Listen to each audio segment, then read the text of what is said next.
So in the last class हम लोगों ने टॉर्क के बारे में इंट्रोडक्शन ले लिया था, राइट। और टॉर्क हमने देखा था किसकी वजह से आया था, एक कंपोनेंट था फोर्स का परपेंडिकुलर और उसके साथ एक डिस्टेंस थी, और डिस्टेंस हमेशा एक्सिस की क्या होनी चाहिए, परपेंडिकुलर होनी चाहिए। जैसे कि अगर फोर्स यहाँ पे लग रहा है तो ये वाला कंपोनेंट के साथ जो हमारे पास आएगा उससे हम लोग टॉर्क निकाला था। इस चीज़ हम लोगों ने सीखी थी। अगर मैं आप लोगों से कहता हूँ कि जो मैंने टॉर्क पढ़ाया है वो आप लोगों के पास लीनियर में कोई काम ही नहीं आएगा, तो ये बात बिल्कुल सच है, क्योंकि टॉर्क का जो इफेक्ट है वो बेटा किस में देखा गया है, हमारे पास रोटेशनल इफेक्ट में देखा गया है। तो अगर मैं आप लोगों को टॉर्क पढ़ा रहा हूं या पढ़ा चुका हूं तो उसके लिए हमें एक चीज का जानना काफी जरूरी है, रोटेशनल मोशन के बारे में, राइट। रोटेशनल मोशन कह लो या सर्कुलर मोशन कह लो, बात सेम है। रोटेशनल मोशन और सर्कुलर मोशन दोनों सेम बात है, ऐसा आज तक हुआ करती थी। अब ये सेम बात नहीं है बेटा, मतलब कहीं ना कहीं कुछ तो वेरी कर रहा होगा यार, कोई ना कोई चीज़ तो दिक्कत दे रही होगी जो हमें रोटेशनल मोशन को सर्कुलर मोशन से अलग कर रही है। वेल, सबसे फर्स्ट डे पे मैंने तुम्हें एक चीज़ को इंट्रोड्यूस कराया था, सिस्टम और पार्टिकल के बीच का डिफरेंस। पार्टिकल से मिलकर सिस्टम बनता है ना, तो यहाँ पर भी वही डिफरेंस आएगा कि ये जो रोटेशनल मोशन होता है ये हमारे पास पार्टिकल्स का नहीं बेटे, सिस्टम का होता है, और ये सर्कुलर मोशन होता है ये हमारे पास किसका होता है, पार्टिकल्स का होता है। थ्योरी बड़ी ऐसी है कि समझ में शायद नहीं आ रही होगी, ऐसे समझते हैं, बड़ी मुश्किल से मैंने बनाया था। देखो अभी गोला काटने के लिए कुछ नहीं था, ये देखो, ये आप लोगों के सामने एक सर्कुलर बॉडी दिख रही है। अब मैं इसे ऐसे घुमा रहा हूँ, घूम तो नहीं रही बट समझ देखो ध्यान से, ये देखो इसको ऐसे दोबारा से घूम रही है ना सर्कुलर मोशन। हाँ। तो जो इसका जो मोशन है वो क्या है, रोटेशनल। सीढ़ी रख देते ना, सीढ़ी थी ना बेटा, मिल रही थी कहाँ है सीढ़ी, अभी जो जिससे अच्छा वो कुछ कांच है। अरे बेटा वो शीशा है, उसे थोड़ी पीछे से पेन घुसा दूंगा उसमें से। तो कुल मिला के कहानी ये है, उसी से तो काटा है मैंने ये। कुल मिला के कहानी ये है, सुनो आप ध्यान से, कि ये जो हमारे पास चीज़ है बेटा, ये जो इसका मोशन हो रहा है सर्कुलर मोशन हो रहा है, नहीं ये रोटेशनल है। फिर सर्कुलर क्या है सर, मैं सर्कुलर मोशन इसी में दिखा देता हूँ। देखो अब ध्यान से आप जो है इसके ऊपर लगाए गए इस पॉइंट को नोटिस करना, दोबारा से आपके सामने कर देता हूं और आपको दोनों में डिफरेंस समझ में आ जाएगा। इस समय पर सिस्टम तो हमारा पूरा रोटेशनल इफेक्ट में घूम रहा है, पर इस पार्टिकल को, ये जो डॉट पार्टिकल्स को देखोगे तो ये सिर्फ ऐसे घूम रहा है इस पॉइंट पे अलोंग ऐसे, यानी कि एक पार्टिकल का मोशन उस एक्सिस के अलोंग ऐसे है, पर जो घूम रहा है वो पूरा सिस्टम घूम रहा है। तो जो पूरा सिस्टम मोशन करेगा वो क्या होगा हमारे पास, रोटेशनल मोशन। और उसके जो पार्टिकल जिसके बारे में हम डिस्क्राइब करेंगे वो किस में आएगा, सर्कुलर मोशन में। सर ऐसा तो हम भी सर्कुलर मोशन में। हाँ हम भी सर्कुलर मोशन नहीं है बिल्कुल, क्योंकि अर्थ के अंदर के पार्टिकल है। बड़ा अच्छा सोचा आपने, कह सकते हैं, है ना, तो बिल्कुल सही बात है। अर्थ ऐसे घूम रही है तो अभी हम भी जो है हमारे पास कहानी ऐसी आती है, बिल्कुल परफेक्ट है, कोई इसमें प्रॉब्लम नहीं। क्लियर है इतनी बातें, कोई प्रॉब्लम तो नहीं है, ठीक है। इसको समझने के बाद यहाँ तक तो कोई दिक्कत नहीं है।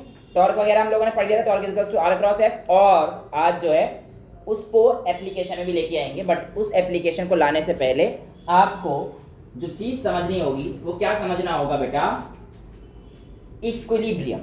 ये वो नहीं है जो अभी हमारे केमिस्ट्री में चल रहा है, वो केमिस्ट्री अलग है, ये फिजिक्स अलग है।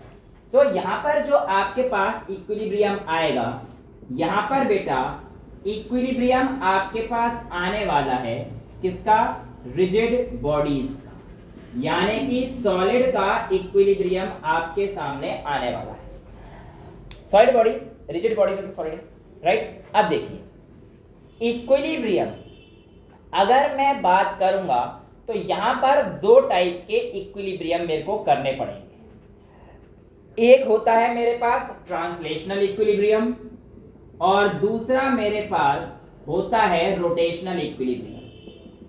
और जब हमारे पास ट्रांसलेशनल इक्विलिब्रियम और रोटेशनल इक्विलिब्रियम दोनों ही जीरो हो जाएं, ऐसे केस में हम लोग उसको कह देते हैं मैकेनिकल इक्विलिब्रियम, यानी कि कंडीशन ऐसी हो सकती है, अगर बॉडी मैकेनिकल इक्विलिब्रियम में है तो इसका मतलब ये जरूरी नहीं है कि ये मोशन में हो। कहने का मतलब अगर ये आया क्वेश्चन में तो 100% कंपलसरी है, ये जरूरी है, जरूरी नहीं, ये जरूरी है कि ये दोनों हमारे पास किसमें, इक्विलिब्रियम में। लेकिन अगर किसी बॉडी के अंदर ट्रांसलेशन इक्विलिब्रियम में है, यानी कि उसके अंदर लगने वाला फोर्स अलोंग एक्स एक्सिस और वाई एक्सिस जीरो है, तो जरूरी नहीं है कि उसके अंदर रोटेशनल भी जीरो। लेकिन अगर बोलते हैं बॉडी मैकेनिकल इक्विलिब्रियम में तो समझ जाना ये भी जीरो है और ये भी जीरो है। अगर बोलता है कि रोटेशनल इक्विलिब्रियम है तो इसका मतलब ये है कि उसके अंदर लगने वाला टॉर्क का जो भी चीज है वो जीरो है, यानी कि ये वाला जो आपके पास ट्रांसलेशनल इक्विलिब्रियम आता है ये आपके पास लीनियर है, लीनियर इक्विलिब्रियम है, जो कि हमारे पास फोर्स की वजह से आता है।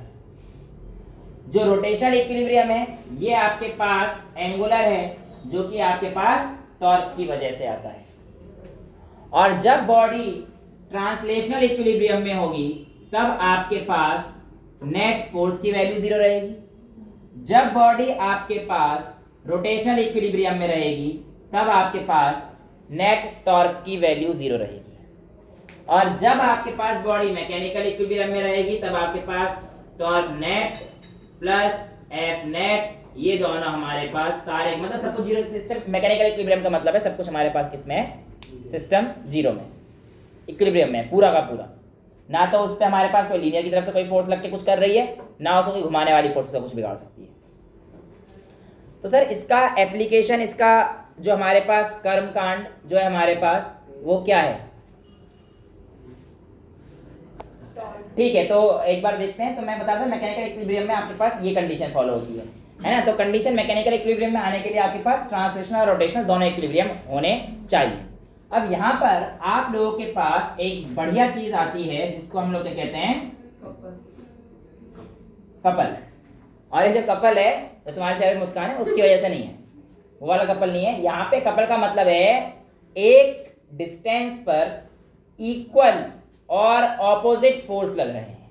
वैसे कहा यह भी जा सकता है कि इक्वल फोर्स ऑपोजिट डायरेक्शन में लग रहे हैं या इक्वल एंड ऑपोजिट फोर्स लग रहे हैं, बात दोनों सेम है। लेट्स से कि आपके पास ये AB डिस्टेंस, इस AB डिस्टेंस पर लेट्स से F1 इधर लग रहा है, या F1 नहीं बोलूंगा F ही बोलूंगा, इक्वल एंड ऑपोजिट करना है। तो मेरे पास एक F इधर लग रहा है, ठीक है।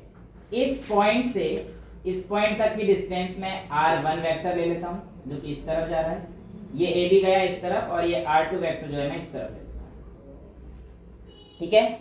और इस तरफ लगने वाला फोर्स ये F ऊपर की तरफ। कपल मतलब एक ऐसी फोर्स जो हमारे पास तब आ रही है जब वो इक्वल और ऑपोजिट हो रहे हैं, ठीक है। अभी कपल के बारे में और जानेंगे। यहां पर अगर मैं आप लोगों से बोलता हूं तो टॉर्क अगर यहां पर देखा जाएगा, क्या देखा जाएगा, टॉर्क अगर यहां पर देखा जाएगा तो मेरे पास टॉर्क का फॉर्मूला क्या होता है, फोर्स इनटू में परपेंडिकुलर डिस्टेंस के बारे में होता है। अब मैंने आप लोगों को दो तीन चीजें करा चुका हूं। साइन थीटा तो बिल्कुल परफेक्ट है, लेकिन अभी हम लोग यहाँ पे जो है साइन थीटा के बारे में नहीं मान रहे, ठीक है। तो ये हमारे पास आ रहा है एक टॉर्क, लेकिन मैं मान के चल रहा हूं कि मेरे पास ये जो फोर्स है ना ये नेगेटिव ले लूं क्योंकि इक्वल अपोजिट होनी चाहिए, तो ये वाली मेरे पास ये आती है। अब इस बॉडी के लिए जो मेरे पास टॉर्क आएगा इस पॉइंट के लिए वो कितना आएगा, torque is equals to R1 cross F, ये माइनस का हो जाएगा, ठीक है। और इस बॉडी के लिए कितना हो जाएगा, R2 क्रॉस F हो जाएगा, तो टॉ1 लिख देता हूं, टॉ2 हो जाएगा R2 क्रॉस F। यहां तक किसी को कोई डाउट है, नहीं है। अब अगर मैं आप लोगों से कहता हूं कि मेरे पास जो नेट टॉ है वो टॉ1 प्लस टॉ2 आएगा, टॉर्क टॉ1 प्लस टॉर्क को टॉ भी बोलते हैं, टॉ1 प्लस ये R1 यहां से यहां तक की डिस्टेंस, R2 यहां से यहां तक की डिस्टेंस, एक पॉइंट को मैंने माना है ना उस पॉइंट से, हाँ ठीक है। लेकिन अभी हम लोग देखेंगे इस पे डिपेंड ही नहीं कर रहा, कैसे अभी देखते हैं। तो यहां पे मैं लिख सकता हूं कि minus R1 cross F plus R2 cross F। अगर मैं यहां से कॉमन ले लेता हूं तो मेरे पास आ जाएगा F into R2 minus R1। ये मेरे पास टॉर्क की वैल्यू आ जाएगी, राइट? ये मेरे पास टॉर्क की वैल्यू आ जाएगी। इसके अलावा अगर मैं यहां पर देखूं, ध्यान से देखना, इस वेक्टर को इस डायरेक्शन में रखा है मैंने और इस वेक्टर को इस डायरेक्शन में रखा है, तो आप कह सकते हैं R1 vector plus AB vector बराबर हो जाएगा। देखो इसका ये और ये हेड टेल और इसका हेड हेड मिल रहे हैं, तो ये रिजल्टेंट है बेसिकली, ये हम पढ़ चुके हैं, राइट? तो ये किसके इक्वल आ जाएगा? R2 वेक्टर के इक्वल आ जाएगा। यही पढ़ा था बेटा हम लोगों ने। अब इसका मतलब मेरे पास AB वेक्टर को क्या मैं R2 vector minus R1 vector लिख सकता हूं? लिखा जा सकता है। इसका मतलब इसको मैं AB वेक्टर लिख दूं तो टॉर्क बराबर मेरे पास ये वैल्यू आ जाएगी। तो यहां पर मेरे पास क्या बताना चाह रहा है कि ये जो पॉइंट है कहीं पे भी हो, मेरे पास टॉर्क डिपेंड नहीं कर रहा और इस बॉडी पे उसके एक्सिस पे कहीं पे लाई करेगा, वो चल जाएगा। लेकिन कहीं और लोगे उससे क्या कोई फर्क पड़ेगा? पोजीशन को दूर करोगे नहीं, क्योंकि टॉर्क का जो इफेक्ट है वो हमारे पास R1 R2 पे पड़ा ही नहीं नेट। तो यहां से आपके पास सिग्निफिकेंस हो जाता है कि the torque is independent of origin. और ये जो टॉर्क बेसिकली ये वाला जो हमारे पास कपल की वजह से आया, ये हमारे पास क्या, it is independent of origin, ठीक है? और ये जो हमारे पास पॉइंट है ए और बी, इनको हम लोग बोलते हैं प्रिंसिपल ऑफ मोमेंट्स। क्या बोलते हैं? Principle of moment. ये हमारे पास मोमेंट पॉइंट है। कपल मोमेंट बना रहे कपल मोमेंट तो ही बनाए थे बेटा, है? अपनी उम्र को मत भूल। या बना रहा है अभी भी? शर्मा रहा है बच्चा रहना। तो ये चीज आपको समझ में आ गई है? यहां तक किसी को कोई डाउट है तो बताइए। ठीक है, मैं इसको थोड़ा सा रफ कर देता हूं। अब यहां पर मैं लिखता हूं प्रिंसिपल ऑफ मोमेंट्स के बारे में। किसके बारे में लिखता हूं? Principle of moments. अब बेटा इस चीज को अप्लाई भी करना सीख लीजिए और कैसे काम करता है ये भी सीख लीजिए। प्रिंसिपल ऑफ मोमेंट्स के लिए मैं अगर आप लोगों को एग्जांपल देता हूं, एक सीसॉ का एग्जांपल देता हूं। सीसॉ देखा है? एक तरफ इधर बैठते हो तुम, एक तरफ वो बैठती है तुम्हारी चाहने वाली, और ऊपर नीचे झुझु मामू करके झूल रहे होते हो सीसॉ पर, ठीक है? अब यहाँ पर हमारे पास ऐसा ही कुछ कहानी आ रही है कि आपके पास ये एक सीसॉ वाला डंडा है, ठीक है? अब उसमें आपको पता होगा कि एक तरफ बीच में हमारे पास सेंटर पॉइंट पे रखा जाता है। सेंटर पॉइंट पे हमारे पास एक पॉइंट पे रखा जाता है ना। अब उसको क्या कहते हैं हम लोग? फलक्रम। क्या बोलते हैं बेटा? फलक्रम। हाँ, FULCREM, फलक्रम, जिस पे तुम लोड रखते हो, फलक्रम, ठीक है? तो बेसिकली वो तो बीच में रखा रहता है, तो बीच में रखें तो केस सिंपल हो जाएगा। मैं अभी थोड़ा सा केस जो है इधर कर देता हूँ कि जो मेरा फलक्रम है, लेट्स से वो इधर, और ये हमारे पास अगर बच्चा इधर बैठेगा तो फोर्स इस तरफ लगेगी, लेट्स से ये F1 हो जाएगी, है ना? और ये F1 मैंने मान लिया ये D1 डिस्टेंस पर, इस फलक्रम से D1 डिस्टेंस पर है। बच्चा इधर बैठेगा तो फोर्स इधर लगेगी, कहीं तो ये होनी चाहिए। तो ये मेरे पास इधर की फोर्स क्या लगेगी? F2 लगेगी। और ये कितने डिस्टेंस पे लगेगी बेटा? D2 डिस्टेंस पे लगेगी। समझ में आ रहा है? यहां तो कोई दिक्कत नहीं है। अब सिस्टम को मैं कहता हूं कि ये मैकेनिकल इक्विलिब्रियम में है, ये फलक्रम। हाँ, और इस फलक्रम पे जो रिएक्शन लगेगी वो कौन सी लगेगी? Normal reaction. वही तो ऊपर की तरफ करेगा। क्या बेटा? क्या? फलक्रम। ये ना, ये वो है जो बैलेंस करता है। नहीं होगा, दिक्कत आएगी, वही तो जानना चाह रहे हैं कि क्या दिक्कतें आ सकती है, कैसे मैनेज करेंगे, ये सारी चीज तो जाननी है।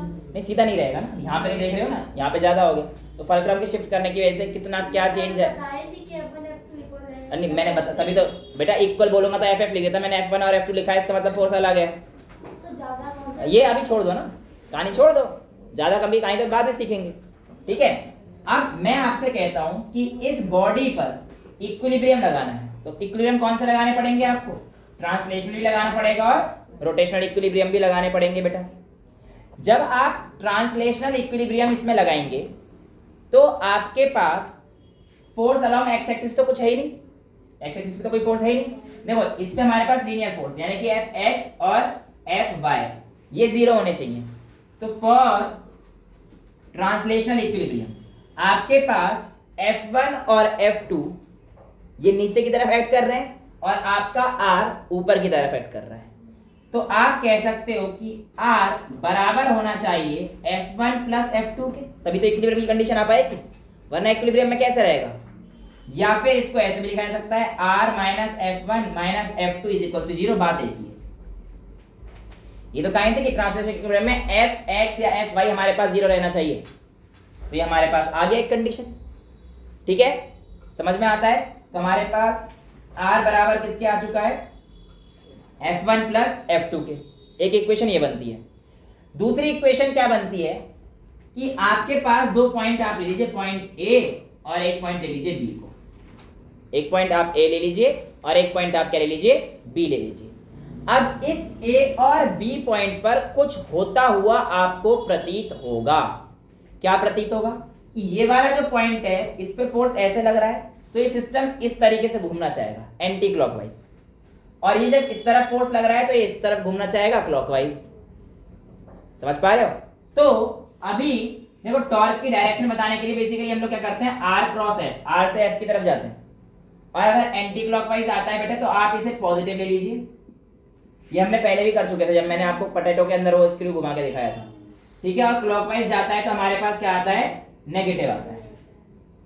यानी कि इस तरफ का जो मेरे पास टॉर्क लगने वाला है, इस ए पॉइंट पर टॉर्क लगेगा, आपको देखिए कि रोटेशनल बॉडी भी जाने वाली है, और जब भी बॉडी हमारे पास रोटेशनल की तरफ जाती है तो हमारे पास किसका इंट्रोडक्शन हो जाता है, टॉर्क का इंट्रोडक्शन हो जाता है। रोटेशनल मोशन का मतलब टॉर्क, यानी कि मुझे रोटेशनल इक्विलिब्रियम में करने के लिए क्या करना पड़ेगा, टॉर्क को जीरो करना पड़ेगा, नेट टॉर्क को जीरो करना पड़ेगा। इस पे लगने वाला नेट टॉर्क एक इस बॉडी की वजह से और एक इस पॉइंट, मतलब एक इस पॉइंट की वजह से, एक इस पॉइंट की वजह से। इस पे लगने वाला फोर्स ये, और इसका परपेंडिकुलर डिस्टेंस हमारे पास d1। तो टॉर्क एट पॉइंट A जो आपके पास आएगा वो कितना आएगा बेटा, F1 into D1, F1 into D1। समझ में आ रहा है। और सिमिलरली जो आपके पास टॉर्क एट पॉइंट B आएगा, ये क्या आएगा, F2 इंटू D2, क्योंकि इसका डिस्टेंस हमारे पास इस पॉइंट से आ रहा है। भाई फाइग्राम तो यहाँ से डिस्टेंस देखेंगे हम लोग, तो F2 इंटू D2 आ गया टॉर्क। इसलिए टॉर्क तो लिखा है मैंने, ये टॉर्क ही तो है, मतलब क्रॉस, मतलब मल्टीप्लाई में F क्रॉस ही आएगा, डॉट मत करना, डॉट प्रोडक्ट मत करना please, sorry. So F into D और F2 इंटू D2, राइट। ये मेरे पास टॉर्क है, बट मेरे पास इन दोनों टॉर्क की वैल्यू जीरो होनी चाहिए, पहला केस। और दूसरा केस मैंने आपको बताया कि ये वाला टॉर्क कैसे जा रहा है, एंटी क्लॉकवाइज। तो F1 D1 तो पॉजिटिव में है, और ये कैसे जा रहा है, क्लॉकवाइज, तो ये मेरे पास नेगेटिव में है। और रोटेशनल इक्विलिब्रियम में होने के लिए मेरे पास F1 D1 प्लस, मतलब प्लस है तो माइनस माइनस लिख दो डायरेक्ट, तो माइनस F2 इंटू D2। मैंने करा प्लस ये, बट इसके माइनस ये से माइनस आया, ये किस में आना चाहिए, जीरो। यही तो कहती है आपके पास रोटेशनल इक्विलिब्रियम। तो इसका मतलब आपके पास F1 D1 बराबर हो जाएगा F2 इंटू D2 के, F2 इंटू D2 के, या आप कह सकते हैं F1 by F2 is equals to D2 by D1। और इसमें जो आपके पास ये F1 अपॉन F2 आया है, इसी को हम लोग मैकेनिकल एडवांटेज बोलते हैं। क्या बोलते हैं, मैकेनिकल एडवांटेज। तो अगर आपसे बोल दे कि भैया एक पे फोर्स लग रहा है, एक पे फोर्स लग रहा है, एक की डिस्टेंस इतनी है, आर्म लेंथ इतनी है, तो दूसरे की कितनी होगी, तो आप इसको लगा दीजिए।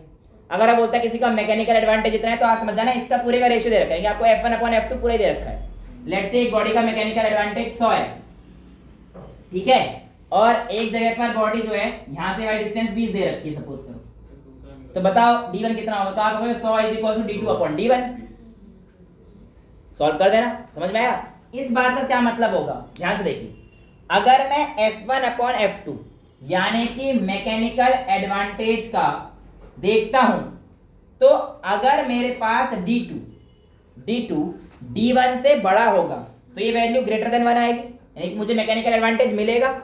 यानी कि जितनी आप आर्म लेंथ ज्यादा कर दोगे आपका मैकेनिकल एडवांटेज उतना, यानी कि आपको कम फोर्स में ज्यादा चीज लिफ्ट कर सकते हो।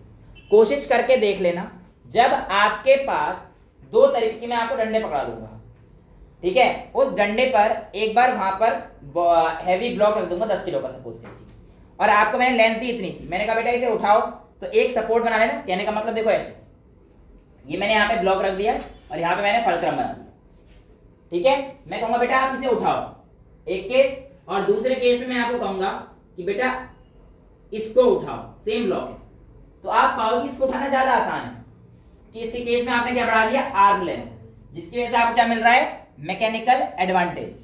और इस मैकेनिकल F1 अपन F2 को मैकेनिकल एडवांटेज बोलते हैं, और इसी मैकेनिकल एडवांटेज की वजह से आपके पास आपका काम क्या हो जाता है, आसान हो जाता है, और आप अपने जो भी सामान है उसको आराम से उठा लेते हैं, ठीक है। हाँ जी, ये जहाँ वेट रखा है, हाँ जी, उधर की जो डिस्टेंस है, अगर उसको बड़ा छोटा करने कुछ फर्क पड़ेगा बेटा, वो पूरा इसी के हिसाब से चेंज होगा ना। अब बेसिकली यही तो आपका D1 है, ये आपका D1 है, मैंने अभी तो D1 तो सेम रखा है।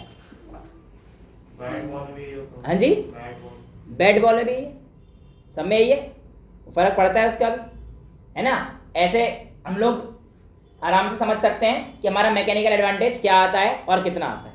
किसी को डाउट है और कोई, क्लियर है सारा, इतना नोट कीजिए, फिर आगे न्यूमेरिकल करते हैं इसका एक। ओके, जो अभी टॉपिक करा है उस पर एक छोटा सा क्वेश्चन न्यूमेरिकल करते हैं। A metal rod of length 50 centimetre, एक मेटल रॉड है जिसकी लेंथ 50 सेंटीमीटर है, हैविंग मास 2 kg, इस रॉड का मास कितना है, 2 kg, is supported on 2 edges, is supported on 2 edges, placed 10 centimeter from each end, यानी कि these edges are placed 10 centimeter from each end।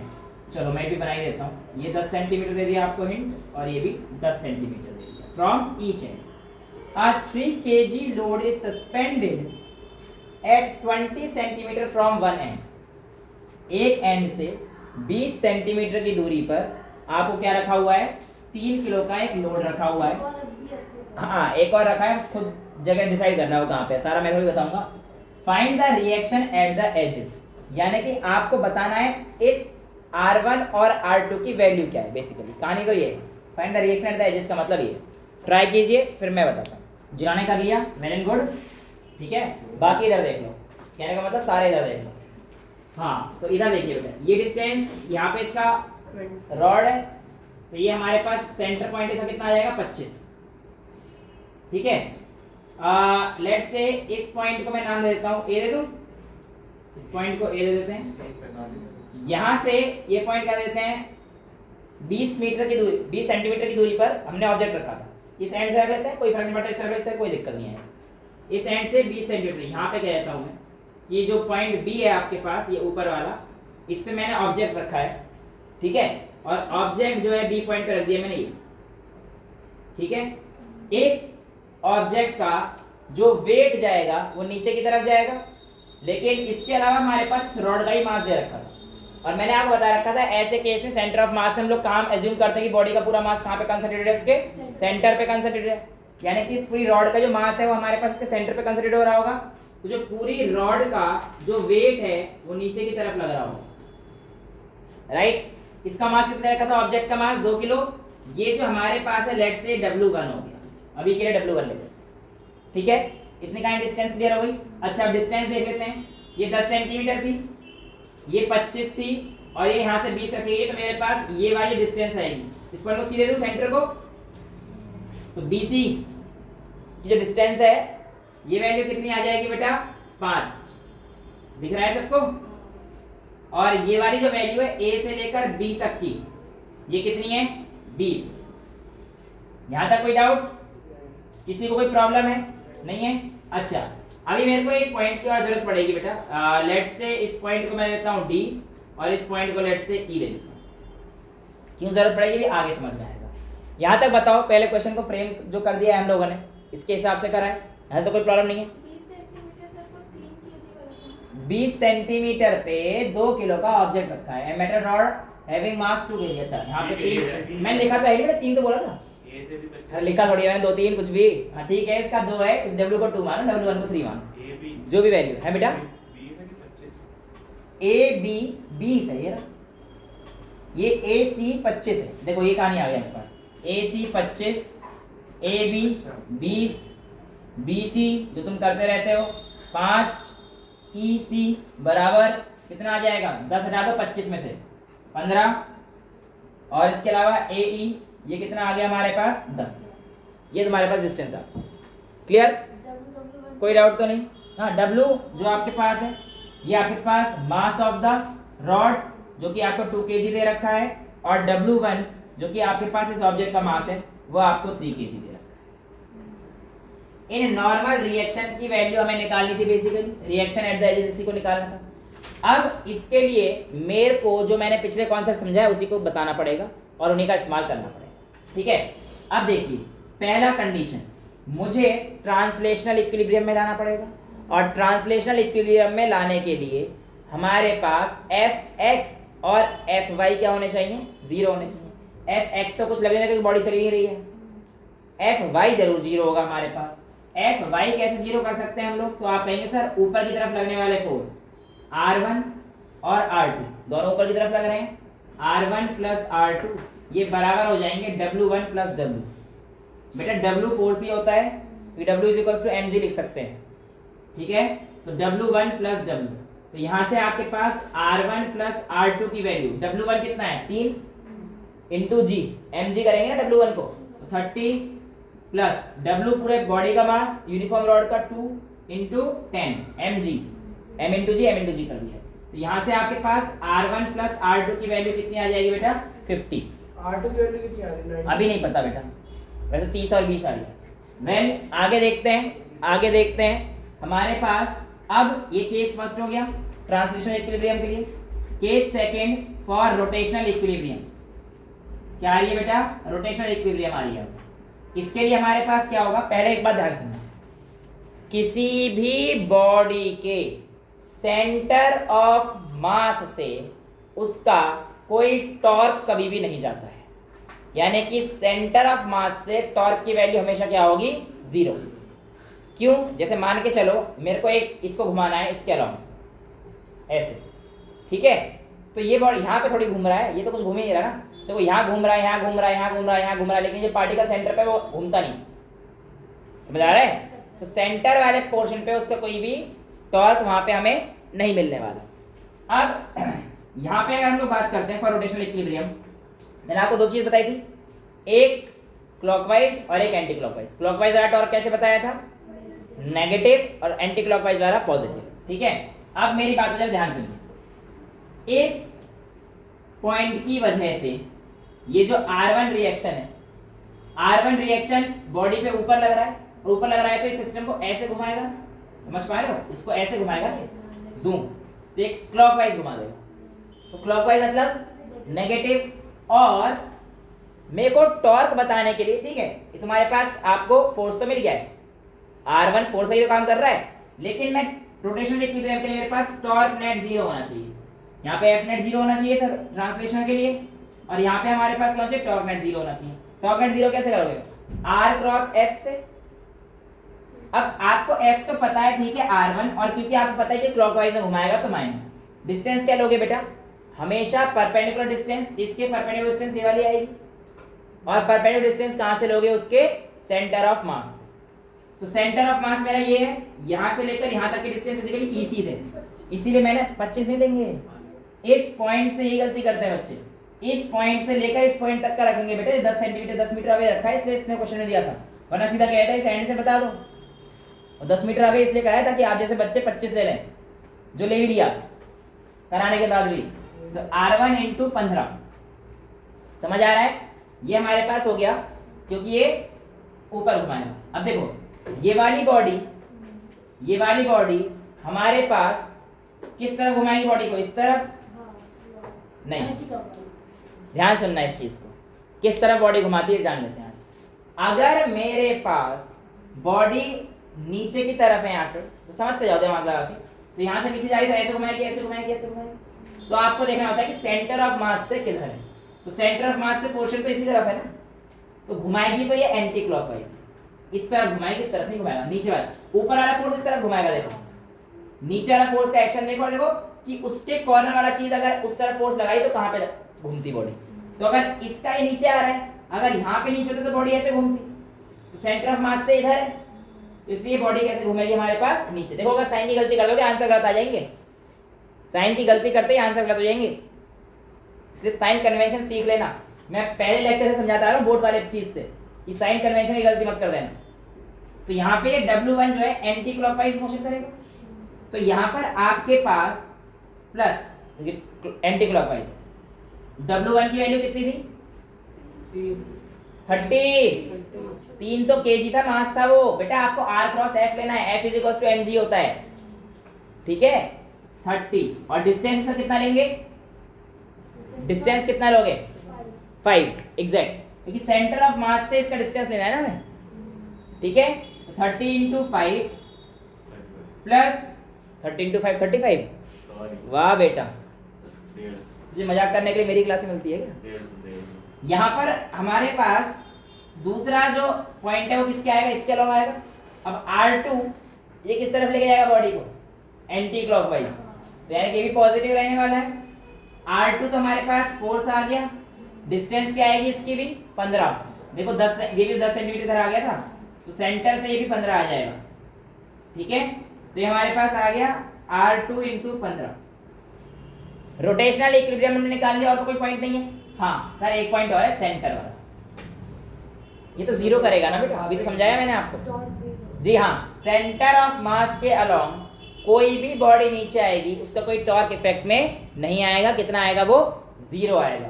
तो यहाँ पर आपके पास ये चीज आ गई है, तो ये इक्वल टू 0 के इक्वल रख सकते हैं। दूसरा केस वैसे भी कर सकते हैं कि आप clockwise force is equal to anti clockwise force भी कर सकते हो, बात सेम है दोनों में सेम बात आएगी भाई, दिस इक्वल टू दिस हो जाएगा, अभी तो वही आ रही है ना, ठीक है। तो अब हमारे पास इसको सॉल्व करना होगा। बेसिकली 50 तो सब में कॉमन ही आ रहा है मेरे हिसाब से, 30 इंटू 5 150, 15 टाइम्स R1 माइनस का plus 150 plus 15 times R2 is equal to 0। इसको मैं 15 से सबको डिवाइड कर देता हूँ, मेरे पास आ जाएगा R2 minus of R1 plus R2 plus 10 is equal to 0। 10 को इधर रहने देता हूँ, इधर जाके R2 माइनस का हो जाएगा, तो मेरे पास आ जाएगा R1 minus R2 is equal to 10। ये इक्वेशन सेकंड आ गई, एक इक्वेशन फर्स्ट ये आ गई। ये R2 माइनस का, ये R2 माइनस का, दोनों को ऐड कर देता हूँ, तो R2 कट जाएगा, 2R1 इज इक्वल टू 60 हो जाएगा। समझ गए ना भाई, इन दोनों इक्वेशन पे ऐड कर देना आप। तो R2 से R2 कट जाएगा, तो आपके पास 2R1 इज इक्वल टू कितना आ जाएगा 50 प्लस 10, क्योंकि ऐड किया है 60। तो R1 की वैल्यू कितनी आ गई 60/2 यानी कि 30, और R2 की वैल्यू यहाँ डाल दो, 30 प्लस 20 50, तो ये कितने आ गए 20। अरे जो भी वैल्यू आई है, 2R1 30 R2 20, ठीक है। ये चीज आप लोग चेक कर लेना, कैलकुलेशन तरीका सीखो, समझ में आ गया, इसको नोट कीजिए, फिर अगली प्रॉब्लम पे चलते हैं। तो बेटा आपके सामने एक क्वेश्चन रखा गया था, अ ladder of length 2L is positioned. बेटा क्वेश्चन में बहुत हिंट दे रखी है, ध्यान से देखते हैं हिंट को कैसे सॉल्व करना है। और लैडर प्रॉब्लम आप लोगों को जब आप सॉल्व करेंगे, जो बुक्स वगैरह जो कर रहे हो उसमें आपको मिलेंगी। अ लैडर ऑफ लेंथ 2L, एक लैडर है, लैडर मतलब सीढ़ी, is positioned such that it is in mechanical equilibrium. पहला हिंट आपको ये मिल चुका है, इसका मतलब इसके अंदर लगने वाली ट्रांसलेशनल और रोटेशनल दोनों फोर्स कैसी हैं 0 आएंगी, net translation net rotation. When it is in contact with the floor and wall, मतलब ये इस तरीके से पोजीशनड है, ये मैकेनिकल इक्विलिब्रियम में तब है जब ये फ्लोर और वॉल दोनों के साथ कांटेक्ट में है, both of which are rough, यानी कि फ्लोर भी और वॉल भी दोनों कैसी हैं आपके पास रफ है। इसका मतलब यहाँ पे कहीं ना कहीं म्यू का इंट्रोडक्शन आने वाला है। आपकी मर्जी है, जैसे अभी क्वेश्चन हिंट दिया तो म्यू मान लो, या म्यू1 म्यू2 कुछ ना कुछ देगा हिंट, ऐसे क्वेश्चन नहीं देगा। बेसिकली इसका या म्यू1 होगा या म्यू2 होगा, वो अकॉर्डिंग टू क्वेश्चन आप अभी म्यू मान लेंगे हम दोनों का, ठीक है। देख लेंगे। Are rough, the ladder makes an angle theta with the floor, जमीन के साथ लैडर ने कितना एंगल बना रखा है जब वो उस तरीके से पोजीशन में है theta, and an object of mass m is placed x centimetre ahead of its centre of mass. एक ऑब्जेक्ट है जो x सेंटीमीटर दूर उस लैडर के सेंटर ऑफ मास से आगे रखा हुआ है। Take the mass of ladder as capital M, find the normal reaction and friction at the end positions of ladder, ठीक है। पहले इसका डायग्राम बना लेते हैं, बिना डायग्राम के तो सॉल्व होने से रहा। कहानी ये है, आपके पास फ्लोर रहेगा और ये आपके पास क्या रहेगी वॉल रहेगी, ठीक है। क्योंकि आपके पास ये जो कहानी है ये कुछ इस तरीके से आएगी कि रफ है, तो रफ के लिए मैं जो है इस तरीके से शो कर देता हूँ कि भैया रफ कहानी चल रही है, कि मेरे को फ्रिक्शन शो करना है। देखो अगर स्मूथ होगा तो कहानी अलग हो जाएगी, बट अभी आप लोगों का केस जो है थोड़ा सा टफ है, ठीक है। स्मूथ वाली कहानी आप आराम से कर लोगे, ठीक है। अब इसमें लैडर लगा देता हूँ। लैडर लगा के मैं यहाँ पर ये लैडर रखा हुआ है, ठीक है। ये तुम्हारी लैडर ऐसे ही होता है। इस सीढ़ी पर चढ़कर क्या क्या करोगे वो तुम खुद देख लेना। अभी मेरा देखो मैं क्या करूँगा। ये कितने डिग्री का एंगल बना रहा है? थीटा डिग्री का एंगल बना रहा है, ठीक है बेटा। यही कहानी यहाँ तक समझ में आ गई। ये यहाँ तक के मैंने कर दिया है, दोनों रफ है, थीटा एंगल बना रहा है, ठीक है। अब इस लैडर की लेंथ मेरे को पकड़ा रखी थी इन्होंने 2L, तो ऑब्वियसली बात है कि इस लैडर का जो मास m है मैं वो कहीं यहाँ पर मानूंगा, जो कि कितनी दूरी पर होगा?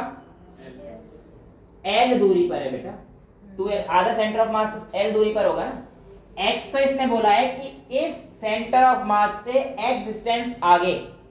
आपकी मर्जी, आप यहाँ चढ़ना शुरू करोगे यहाँ से, मैं मान के चल रहा हूँ नीचे से, जमीन से चढ़ूंगा ना। वो कुछ लोग कहेंगे कि सर मैं तो यहाँ पे था, हाँ ठीक है आप यहाँ पे ले लो x, L से x डिस्टेंस, वो मर्जी है, पोजीशन स्पेसिफाई नहीं कर रहा कि आंसर में कोई फर्क नहीं आएगा, ठीक है। पर मैं मान के चल रहा हूँ मैं एक नॉर्मल सा इंसान हूँ, मैं जमीन से ऊपर ही चढ़ूंगा, ऊपर से नीचे नहीं आएगा। तो L से x डिस्टेंस की दूरी पर रखी है, यानी कि L से x डिस्टेंस मतलब मान लो ये वाली डिस्टेंस जो आप दे रखी है x दे रखी है, और यहाँ पर आपके पास एक ऑब्जेक्ट रखा हुआ है किसका? छोटे m मास का। परफेक्ट है। आपको बताना था कि आपके पास देखो ये जमीन का तो कोई अंत है नहीं, और वॉल भी ऑब्वियसली बात है इतनी होगी कि सीढ़ी से लंबी होगी, सीढ़ी से लंबी होगी। देखो अब यहाँ पे ऐसे सीढ़ी लगा दो, समझ रहे हो कहानी क्या हो गई? देखो ये फ्लोर मान लेते हैं, ये सीढ़ी मान लेते हैं, और ये हमारे पास वॉल, तो कहानी कुछ ऐसे रखी हुई है, समझ गए? अब ध्यान सुनो, जब ऐसे समझा देता हूं, यहाँ पर ये सीढ़ी है, ये वॉल और ये फ्लोर, ठीक है। जब इक्विलिब्रियम में है, इसका मतलब कहानी क्या है कि इसको किसी किसी चीज ने होल्ड करके रखा है, यानी कि हमारे पास फ्रिक्शनल फोर्स इसको होल्ड कर रही है। रफ सरफेस है ना, फ्रिक्शन से होल्ड करके रख रही है। अब जब अगर फ्रिक्शन नहीं होता तो कहानी क्या होती पता है? ये किस तरफ आता? अब ये मत कहना ऐसे घूम के आ जाएगा, नीचे की तरफ आएगा, तो ये नीचे की तरफ आ रहा होगा, और ये कहाँ जा रहा होगा? बाहर की तरफ, ऐसे गिरता है। सीढ़ी गिरती है, सीढ़ी गिरेगी तो ये ऊपर की तरफ कैसे हो जाएगा? कैसी बातें कर रहे हो यार? नींद आ रही है क्या? अच्छा चला जाएगा, उसको क्यों कह रहा है? अपने आप को बता भैया। जब ये ऐसे गिरेगा तो ये तो बाहर की तरफ आएगा और ये नीचे आएगा, कहानी समझ रहे हो? यानी कि इस पे ये नीचे आएगा, तो फ्रिक्शनल फोर्स हमेशा मोशन में कहाँ लगती है? ऑपोजिट में। यानी कि फ्रिक्शनल फोर्स जो लग रही होगी इस पॉइंट पे, वो कहाँ पे लग रही होगी? ऊपर की तरफ। लेट्स से फ्रिक्शनल F, ये बाहर की तरफ आएगा, तो फ्रिक्शनल फोर्स कहाँ लगेगी? इस पे, अंदर की तरफ। समझ में आया? लेट्स से ये F1 हो गया आपके पास फ्रिक्शनल, और ये आपके पास क्या आ गई? F2 आ गई। परफेक्ट है। अब ऑब्वियसली बात है इसका नॉर्मल रिएक्शन भी लगेगा ही लगेगा, नॉर्मल रिएक्शन भी लगेगा। इसका नॉर्मल किधर लगेगा? लेट्स से ये N1 आ गया, ठीक है, और इसका नॉर्मल किस तरफ लगेगा बेटा? इस तरफ। किसी बच्ची ने बनाया था, मैंने देखा था, शायद आपने बनाया था, हाँ अच्छा किया था। तो इसका नॉर्मल जो है इस तरफ बनेगा। हाँ जी सही बनाया था। तो ये हमारे पास लेट्स से N2 आ गया। परफेक्ट है। अभी कहानी और बाकी है। पहले तो हमें जो है इसके सारे कंपोनेंट ढूंढने होते हैं ऐसे क्वेश्चन में।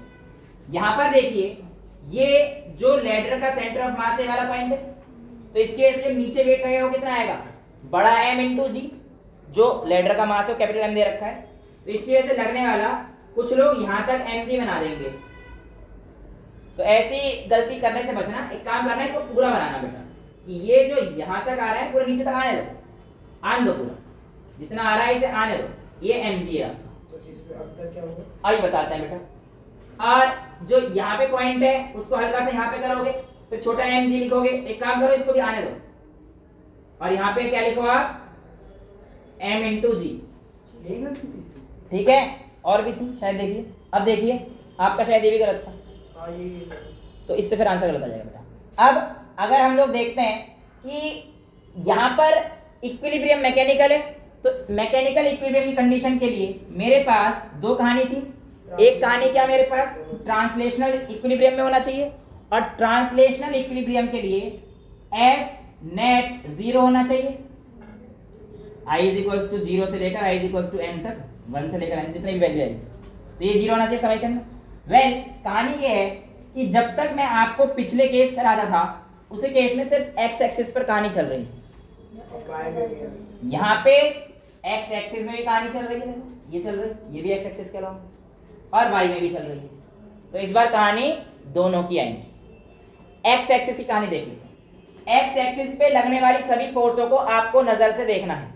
x एक्सिस पे लगने वाली फोर्स F1 अंदर की तरफ है तो N2 बाहर की तरफ है, भाई एक अंदर एक बाहर है।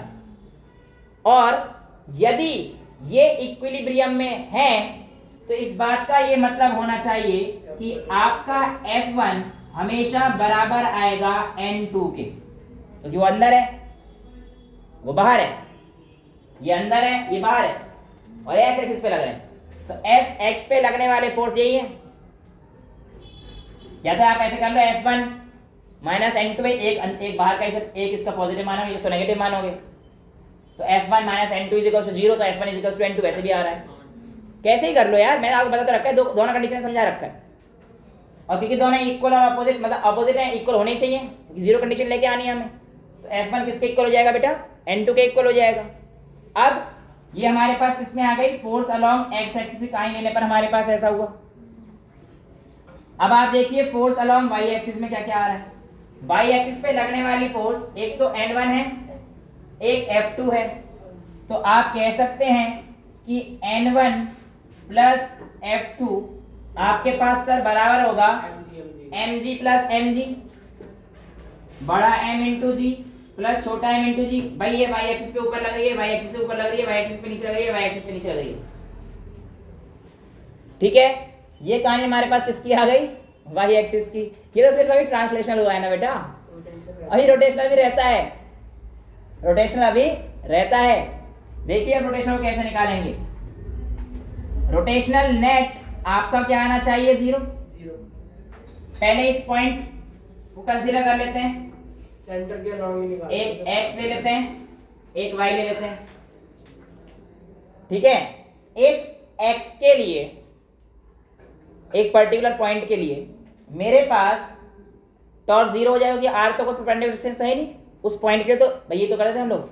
अगर सेंटर ऑफ मास यहाँ से तो 0 लेता हूँ, अब मैं यहाँ से उठा रहा हूँ, यहाँ से कोई r तो डिस्टेंस है ही नहीं, सेंटर से निकाल लो। सेंटर ऑफ मास के अलावा कोई लाइन जाएगी तो उसका टॉर्क 0 होता है बेटा। तो यानी कि टॉर्क A का क्या आएगा हमारे पास, 0। याद रखना ये चीज, सेंटर ऑफ मास से अगर किसी लाइन का परपेंडिकुलर डिस्टेंस जा रहा है तो उसका 0, क्योंकि सेंटर ऑफ मास पे भी 0 होता है। और सेंटर ऑफ मास जैसे A की जो लाइन जाएगी ना वो बिल्कुल यही जा रही है, ये जा रही है, तो A की लाइन इसके अलोंग जाएगी ऐसे, तो इसलिए टॉर्क ऑन A इस पॉइंट मतलब इस पॉइंट की वजह से वो 0 हो जाएगा। बाकी और पॉइंट की वजह से आएगा वो देख लेंगे, इस पॉइंट की वजह से और इस पॉइंट की वजह से 0 आ जाएगा। लेकिन और पॉइंट क्योंकि सेंटर ऑफ मास है, इस वाली की वजह से ये 0 आएगा, इसलिए सॉरी इसकी वजह से, हाँ बस एक पॉइंट की वजह से, यानी कि इस पॉइंट की वजह से यहाँ वाली पॉइंट से, क्यों 0 आएगा, क्योंकि अलोंग लग तो रहा है ऊपर, along the line of centre of mass act कर रहा है। तो जब भी कोई body along the line of centre of mass पे एक्ट करेगी तो बेटा हमेशा याद रखना कि उसका टॉर्क क्या आएगा आपके पास, 0 है। सेंटर ऑफ मास तो वो है ना, यहाँ पर है, यहाँ 0 होगा। यहाँ पे अभी करते हैं न्यूमेरिकल नॉर्मल रिएक्शन को लगाकर देखते हैं। किसके अलोंग निकाल रहे हो? पहले इस A पॉइंट पे निकाल के X पॉइंट पे निकाल के दिखाते हैं, फिर आप लोग एक बार मेरे को तो बता। जिसके रिस्पेक्ट में निकालते हो वो तो 0 ही लेते हैं। हाँ जी हाँ जी हाँ जी हाँ जी हाँ जी सर वही कर रहे हैं। वही तो कह रहा हूँ। अब इस X पॉइंट पर किस किस के से टॉर्क लग रहा होगा बताइए भाई, N1 पर N1 के लिए डिस्टेंस क्या है, कुछ भी नहीं दिख रही, अभी तो कुछ नहीं दिख रही ना, अभी तो कुछ नहीं दिख रही। अरे L ले लो और उसका वो अब यहाँ पर आप लोग अगर देखेंगे तो टॉर्क तो N1 है, लेकिन ये डिस्टेंस जो इस पॉइंट के लगेगी वो आपको ये लेनी होगी। तो ये वाली जो डिस्टेंस आएगी ये कैसे निकालेंगे, ये है L, ये है थीटा, ये है बेस, तो base upon hypo is equal to cos theta. तो ये वाली डिस्टेंस कितनी आ जाएगी, L टाइम्स कॉस थीटा।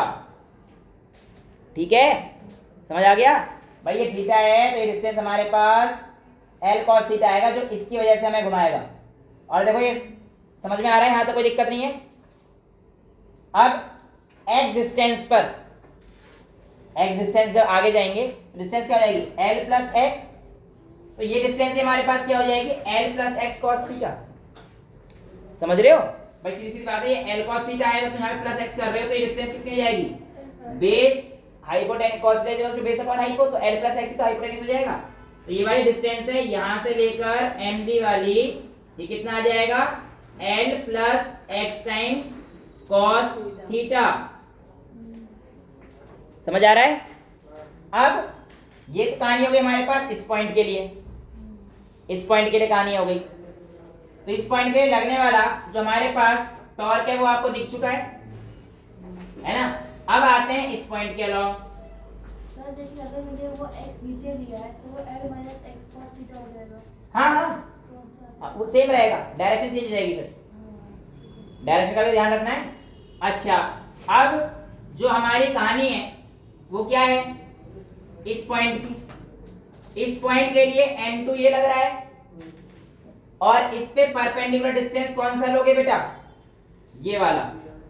और इस वाले की वैल्यू क्या आएगी? अभी कर लो, फिर मैं मार्कर की डाल के सॉल्व कर दूंगा, बस पहले वैल्यू बता देता हूं। वो 12 है तो इसका आ ये जाएगा 12, ये p है, 12 sin थीटा लिख सकता हूं। sin theta is equal to p upon h। तो ये कितनी आ गई? 2l sin theta. ये इस पॉइंट के लिए टॉर्क प्रोवाइड करेगा। और F2 जो है ये ऊपर की तरफ लग रहा है तो इसकी परपेंडिकुलर डिस्टेंस कौन सी होगी बेटा? ये भी 2l cos थीटा हो जाएगी। फिर F2 के लिए डिस्टेंस, क्योंकि इस तरफ लग रहा है, देखो F2 ऊपर की तरफ लग रहा है तो इस पे लगने वाली परपेंडिकुलर डिस्टेंस की एक्सिस ये वाली है, नीचे वाली, तो ये गलती मत करना। तो F2 के लिए जो हमारे पास डिस्टेंस आएगी, यानी कि फोर्स तो ये हो गया, इसलिए जो डिस्टेंस लेंगे वो कौन सी लेंगे? ये वाली पूरी। तो ये क्या आएगी? 2l cos theta. क्यों? ये थोड़ा ही है। अच्छा ऐसे वाली ले लो। हाँ जी, हमेशा r क्रॉस है परपेंडिकुलर वाला लेना है बेटा, नीचे वाला है। हाँ जी। अब ये मैं आपको बता चुका, समझ में आ गए सारे केस। अब आपको क्या करना है? एक इक्वेशन ये है, एक इक्वेशन ये है, टॉर्क नेट 0 रखनी है, यानी कि ए पॉइंट पे जो टॉर्क लग रहा था प्लस बी पॉइंट पे जो टॉर्क लग रहा था इसको 0 रखिए। तब तक मैं थोड़ा सा इसमें निकाल के आता हूं। ठीक है बेटा, तो हमने डिस्टेंस तो निकाल लिए, ठीक है। और अब जो है हमारे पास जो वैल्यू आएगी वो हमारे पास किस तरीके से आने वाली है कि अब आपको देखना है कि ये घूमेगा किस तरफ। मैंने पहले बोला था घूमना जरूरी है, घूमना जरूरी है। अब घूमने के लिए क्या देखेंगे कि इस पॉइंट से नीचे गिर रहा है, तो नीचे गिरने का मतलब कुछ बॉडी का जो फोर्स नीचे लग रहा है इसको ऐसे घुमाएगा, और जो ऊपर वाला फोर्स लग रहा है वो इस तरीके से हमारे पास है। ये वाला जो हमारे पास फोर्स लग रहा है किसी तरफ घुमाएगा? क्लॉकवाइज। ये क्लॉकवाइज, ये तो क्लॉकवाइज डायरेक्शन होगी ना, तो ये दोनों क्लॉकवाइज घुमा रहे होंगे हमारे पास। समझ आ रहा है? और ये वाला N2 जो है ये एंटी क्लॉकवाइज और F2 हमारे पास एंटी क्लॉकवाइज। N2 ऐसे घुमा रहा है। N2 ये देखो ना, ये आ रहा है ना, N2 इधर लग रहा है, तो ये तो हमारे पास ऐसे घुमाएगा ना। और F2 पर यार तो ये ऐसे घुमाएगा। घुमाना देखना, इमेजिन करना है ना, क्योंकि हमें क्लॉकवाइज एंटी क्लॉकवाइज लेना बहुत जरूरी है। ठीक है, for point x, basically x और y दोनों को इक्वल टू 0 देता हूं मैं। x और उस y के लिए अलग नहीं लिख रहा, टोटल मिला के 0 के लिए इक्वल कर दूंगा। ठीक है, तो x के लिए हमारे पास कितना आ जाएगा? कितना आ जाएगा बताइए? माइनस mg, इसका फोर्स तो ये है ना, फोर्स तो ये है ना, mg into l cos theta. तो सेंटर ऑफ मास है तो सर वो l, हाँ तो बेटा इसी का ही तो अलॉन्ग निकालूंगा ना मैं। सेंटर ऑफ मास 0 वो इस पॉइंट पे आएगा 0, वो n1 का 0 आएगा। समझ गए? तो mg into l cos theta minus का, प्लस तो आएगा लेकिन माइनस आ जाएगा क्योंकि वो भी एंटी क्लॉकवाइज घुमाएगा दूसरा वाला भाई आपका। तो minus mg into l plus x time cos theta, ये हो गई x कंपोनेंट। n1 की वजह से आने वाला टॉर्क इस पॉइंट पे कोई डिस्टेंस नहीं है, 0 आ जाएगा। परपेंडिकुलर डिस्टेंस कुछ नहीं है, 0 आ जाएगा। अब यहां पर आप लोगों के पास n2 इधर आ रहा है तो ये प्लस कर देता हूं मैं। n2 जो आपके लिए वैल्यू आ रही है, इसकी परपेंडिकुलर डिस्टेंस क्या थी? 2l sin theta. लेकिन परपेंडिकुलर डिस्टेंस उसी ली के लिए हमने। बेटा ये वाले यहां पे तो कुछ ले नहीं सकते ना ओरिजिन पे, अरे ये वाले डिस्टेंस के लिए मेरी जो ये n1 है, n1 है, इसके लिए कहाँ से लोगे बताओ, ये तो ऑरिजिन पे ही है ना अभी। अरे तो जैसे कि वो क्या सेंटर ऑफ मास है और तो ऊपर है उसके। नहीं तो अलोंग द, एक तो पहली बात तो अलोंग द लाइन में रहेगा, और जब भी सेंटर और से पहुंचे ना। और एक बार जो ओरिजिन पे है उसके लिए आपको टॉर्क क्या रखना है, 0। टॉर्क नेट 0, वो center रोटेशन of के mass लिए है zero। सेंटर ऑफ मास पे तो जब एक यूनिफॉर्म कंडीशन रहेगी तब 0 है। अच्छा। यहाँ पर हमारे पास क्या होगा, अलोंग द लाइन अगर ऐसे रहेगा तो 0 होगी एक केस, और at the starting point origin पे यहाँ पे हमारे पास 0, कोई डिस्टेंस नहीं है ना, ठीक है। तो n2 × 2l sin थीटा, और दूसरा क्या आ जाएगा, f2 प्लस क्या आएगा बेटे एंटी क्लॉकवाइज, प्लस f2 × कितना आया था f2 के लिए, 2l cos theta, cos theta is equals to 0। अब आपके पास तीन इक्वेशन बन गई हैं, एक इक्वेशन ये बन गई है, एक इक्वेशन ये बन गई है, और एक इक्वेशन ये बन गई है। इन तीन इक्वेशन में से कुछ ना कुछ दे रखी होगी, कुछ ना कुछ पुट करके आपको जो है अपने क्वेश्चन करने होते हैं, ठीक है। आज के लिए फिर इतना ही रखते हैं। That's all for today, thank you so much.